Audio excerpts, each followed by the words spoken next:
మరి ఓరేఫ్ పెంతకోస్త్ church, Nizamabad district. ఈ సమయంలో మనం దేవుని యొక్క వాక్యాలు విందాం. ఈ యూట్యూబ్లో కానీ లైవ్లో వాక్యాలు వింటున్న వారికి మా శుభాభివందనాలు. చాలా థ్యాంక్స్.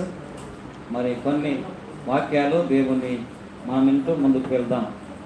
ఈ సమయంలో మొదటి సమూయేలు గ్రంథము చదువుకుందాం. 3వ అధ్యాయం నుంచి మొదటి వచనం నుంచి.